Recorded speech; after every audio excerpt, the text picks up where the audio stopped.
Hello there, World of Tankers. Welcome to the channel. Hopefully all of you are doing well out there. I'm, of course, your host, Drudels Blitz, and in today's video, we're going to be talking about the current highest alpha medium tank in Tier 7 for World of Tanks Blitz, which, if I was making this video about 4 days ago, would have been the T-34-1. This carries a massive 100mm cannon, able to deal 280 average damage on the standard. The high explosive is dealing 350 average. It truly is an extremely devastating gun. The same type of gun you'd find on your average Tier 8 medium tank. It's got great penetration, 184 on the standard, 247 on the premium. Of course, that is with calibrated, but the Leo is now the reigning champion on the damage. This vehicle is sitting at 290 damage, so it's not a lot more, should I say, only 10 more damage per shot, but it still does make the title now on the Leo. But there are a couple drawbacks. As we saw, the T-34-1 has great penetration going for it. The Leo, yeah, 183 or 163 in the standard is terrible. You can also see that the premium at only 204 is going to struggle immensely to penetrate Tier 8 opponents, where the T-34-1 isn't going to struggle at all. Another thing is the armor. The T-34-1 has great turret armor. This tank, it's kind of opposite. The upper plate is actually decent at bouncing shells. The lower plate's very weak. It's got a big lower plate that you can easily penetrate, but the turret on the Leo is extremely weak. In fact, you can just shoot right at the turret most of the time and pretty much pen it like you'd be aiming at an FE-4202 at Tier 10. Now, I know a lot of people do like this vehicle. I personally am about iffy on it. I don't think it's spectacular just because of the penetration values. It really does struggle to get out a lot of damage. It struggles to be super flexible because, first of all, it only goes 45 kilometers per hour. And while it does have spectacular traverse speed, of course, having mobility is something that's very important. Also, because this tank is a very large profile, it doesn't necessarily bounce a lot of shells when it gets detected because, of course, it's very easy to shoot. When you do look at the sheer monstrosity of the size of this tank, this is honestly bigger than the Emil and the Kronwagens, the tiers higher that are heavy tanks. Now, one thing I will say is I really do like the Swedish line as it is. It starts off with mediums and then it moves over to heavies, and you kind of get a different idea of all the different tanks in the game. It kind of teaches you a bunch of concepts. It shows you how to run the Leo, which of course has got that big alpha gun. So after you go from the big alpha gun, you hop onto the Emil, and then the Emil 1, of course, has a nice auto-loading gun. It's not an auto-reloader. It deals 960 damage in a clip. It's got good mobility, good armor. Then after that, you move on to an auto-reloader. So honestly, in my opinion, if you haven't tried out auto-loading tanks and you're new to the game, you haven't tried out auto-reloading tanks, I think that the Swedish line is truly a really good one at that because it kind of gives you a take at all of the characteristics in one. So, of course, we are now on Dead Rail, and thankfully in a Tier 7 battle. I really do not want to test this gun against Tier 8 opponents, but my guess is in the second game we might get that bad luck on our team.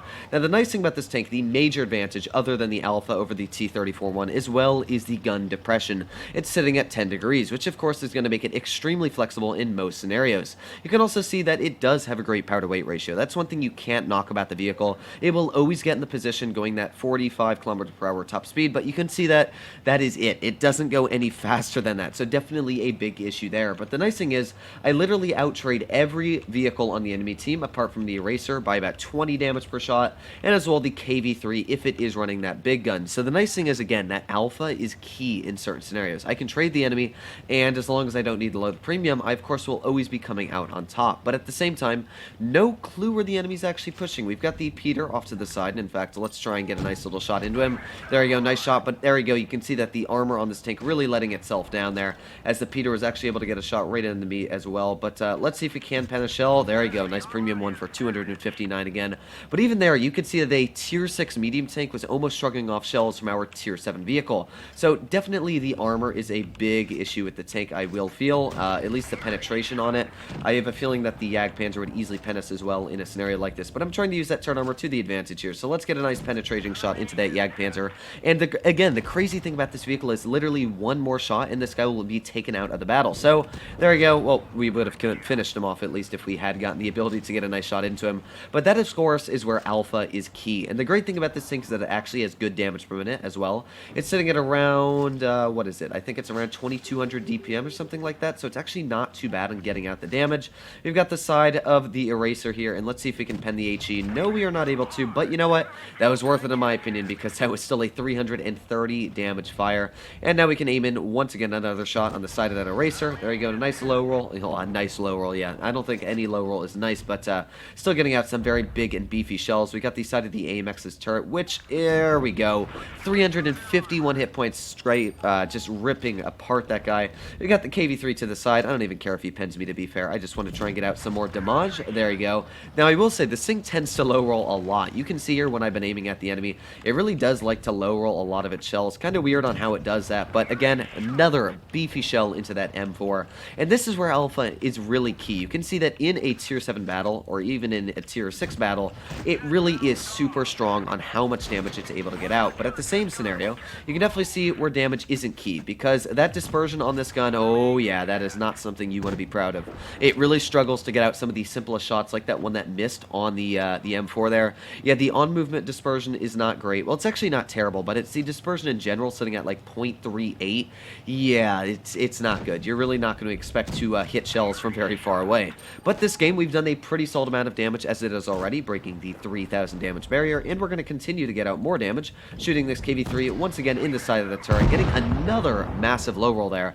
Really not getting any high rolls, but you know what, we still did a very solid amount of damage, probably even a mastery for the tier 7 here. This will be my first mastery if it does come out, and wow, no, that wasn't a mastery, not even close. But this is a great game to show, first of all, how the tank plays. If you're against tier 6s, it's fantastic, because of course, you don't need penetration to get through tier 6 opponents. I'm just easily going to cut right through their armor like butter. Even that KV-3 there, you saw that I used my mobility and I was easily able to get behind him. But the issue is when you're going up against tier 8 opponents, even mediums at tier 8, you're really going to struggle to penetrate, especially with, again, that dispersion at 0.38. It's terrible. That is one of the worst dispersion values you'll find at tier 7. Even the T-34 one is nowhere near that bad at well, actually, I take it back. I thought that it was a lot better, but no. They're sitting at the exact same dispersion. All right, I take it back. That's not good dispersion, though. You can definitely see where that would go wrong, especially that shot that we bounced on the side of the M4. That wouldn't normally happen in a much lower alpha tank. So there's definitely a lot of drawbacks and as well advantages between both of the vehicles. But as you guys know, I love Alpha. Alpha is one of the best things in Blitz because it gives you the ability to trade with the enemy opponents. Again, looking at the enemy lineup, the only vehicle that is going to do more damage to me, in fact, the only two, are the SU-100Y and as well the Eraser. And I can still easily, actually, I guess the Eraser and the T-29. You could argue that the Predator does more, but as we do know, the Predator is a clipper, so I can easily get one shell into him back up in the cover. And even if he hits me, I'll still always be coming out on the damage, almost double than what he does in a singular shell. So here we go, pushing over to the medium side. It doesn't actually look like anybody is here, but also, actually no, the KV-2 is spotted over there, which means they are most likely on that side, which, as you can tell, they are. Now again, you can notice that the mobility on the tank is good and it's also bad. Like, trying to get out that top speed isn't really hard to get because it does have a great power to weight ratio, something that I really do like about the vehicle. But one of the biggest issues I still will say with the vehicle is just getting into position when it only goes 45. Definitely not the most enjoyable thing. And as well, what is up with these massive low rolls? 239 damage, 250 damage. If this one low rolls, I'm calling some hacks on Wargaming here. 274, another low roll. What the heck? We should easily be sitting at around 1,000 damage now, and we're still sitting less than 1,000 here. Alright, we got this side of a VK. There you go. Finally getting a max roll there, just having to use our precision fire. So at least we are getting out some big beefy shells once and for all. We got the Eraser side, and we'll take a blind shot there. That looks like it did hit.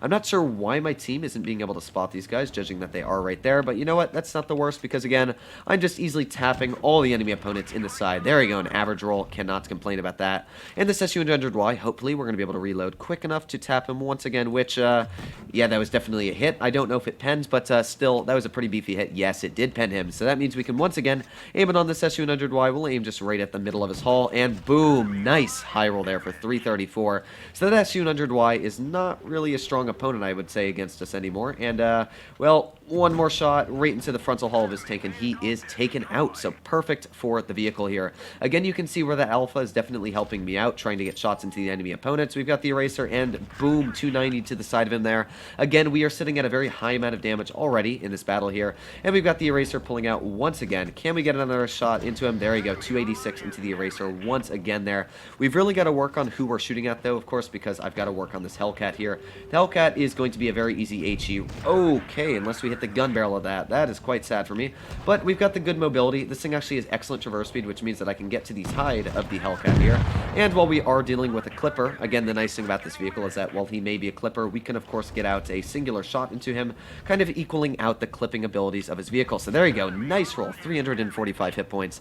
And of course, that's going to make this tank extremely strong. Once again, we're going to be able to pull out very easily on this guy here. Let's get another nice snap right into the lower plate. So 2 more shells, and on average, he should be taken out very, very easily. Even if he clips us out here, it's not really the worst because, again, we're easily using the mobility of our tank here, getting another nice shot into the side of that Predator, and finally, with one of those high rolls there, making the Predator a pretty much instant kill with any standard shell, and there you go, finishing him off. So all that's left on the enemy team is the T-29 and the VK-28.01. So let's see if we can get a nice shot into the VK. Let's aim it on that turret, and boom, another nice shell for 289 hit points, again, using that spectacular damage for the vehicle here. And this is already a 4,800 damage game.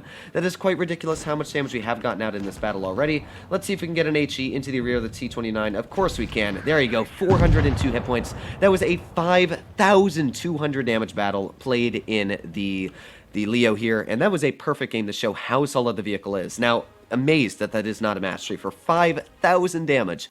Now, for the heck of it, I figured, you know what, I'd go over the Blitz stars really quickly after this video is over to see how much damage the current Hall of Fame record was, and actually for the Leo is sitting at around 4,800 damage, which means that this game played here live for you guys was actually the highest damage game set in the Leo currently for World of Tanks Blitz. Pretty dang impressive that it still wasn't a mastery, kind of crazy, but to be fair, we did kind of just have the ability to farm the enemy across the map. But one thing you need to keep in mind is that that is the highest damage game currently played in the vehicle, so don't expect this tank to be overpowered just like I played there. Don't expect it to farm all that damage, because when you're in a tier 8 battle, oh, you can trust me, it really does struggle. In fact, when I first started playing this tank, I absolutely hated it because the penetration really just wasn't cutting it for certain tier 8 tanks. So that's one thing you really got to keep in mind, but I'll cut right back into me talking live.